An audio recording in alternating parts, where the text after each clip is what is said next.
Jadi yang menyebabkan kita menyepelekan dosa-dosa kecil itu bisa jadi karena kita nggak sadar bahwa itu adalah dosa. Kedua, bisa jadi karena kita merasa melakukan fadilah-fadilah itu.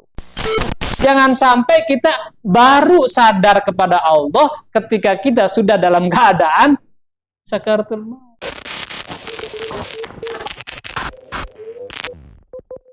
Assalamualaikum warahmatullahi wabarakatuh. Izin bertanya, Tad. Setelah menyimak kajian barusan, saya mendapati keterangan yang disampaikan Ustadz tadi itu jangan meremehkan dosa-dosa kecil dan akan bahayanya dosa-dosa kecil tersebut. Kemudian di sisi lain banyak hadis-hadis Nabi, keterangan-keterangan ulama, banyak amalan-amalan. Bahkan setelah saya riset barusan lewat Google, ternyata banyak sekali. Bahkan ada 12 amalan berdasarkan hadis sahih yang mampu menghapuskan dosa-dosa. Di sini para ulama menjelaskan bahwa dosa-dosa yang dihapus itu dosa-dosa kecil. Nah, yang jadi pertanyaan, apakah dengan adanya padilah-padilah amalan-amalan yang dapat menghapuskan dosa-dosa kecil, apakah tidak menyebabkan seseorang itu akan menyepelekan dosa-dosa kecil? Saya mah sudah melakukan sholat ini, insya Allah dosa kecil saya diampuni. Saya mah sudah wudhu dengan sempurna sesuai hadis Nabi, insya Allah dosa kecil saya akan terhapuskan. Nah, begitu kira-kira pertanyaan saya, apakah adanya padilah tersebut dapat menjadikan seseorang menyepelekan dosa kecil? Satu lagi, Tad, bahwa mengenai firman Allah di dalam Al-Quran, Allah berfirman, Innallaha la yaghfiru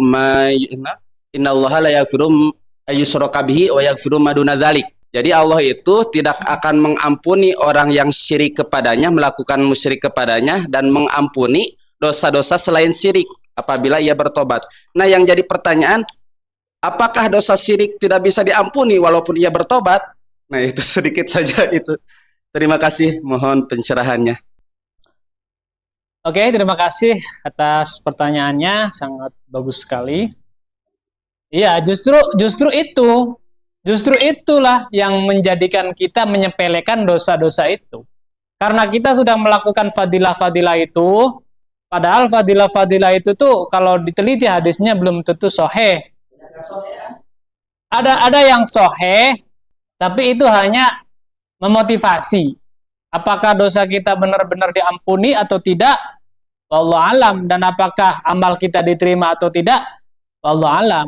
Tapi kalau pertanyaannya tadi, karena kita melakukan amal fadilah itu, apakah menyebabkan kita menyepelekan dosa-dosa kecil itu? Ya justru itu penyebabnya.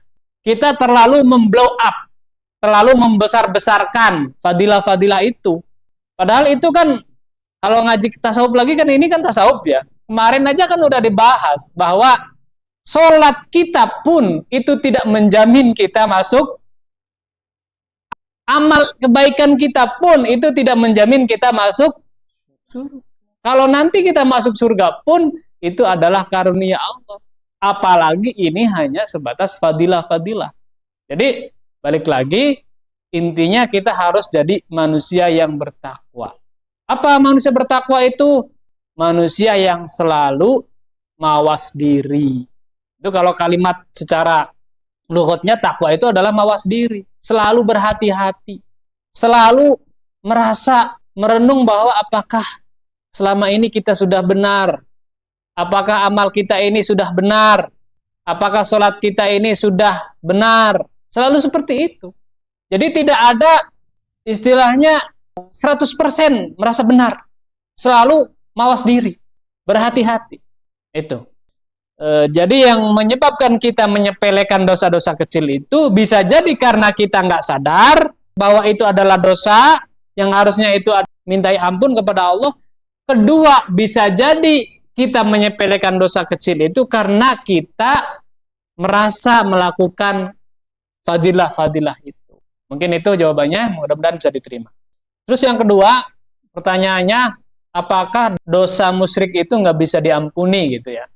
Katanya setiap dosa itu bisa diampuni kecuali musyrik kepada Allah. Musyrik kepada Allah itu artinya menduakan Allah, menyekutukan Allah. Menyekutukan Allah itu adalah sesuatu yang sangat besar menurut Allah.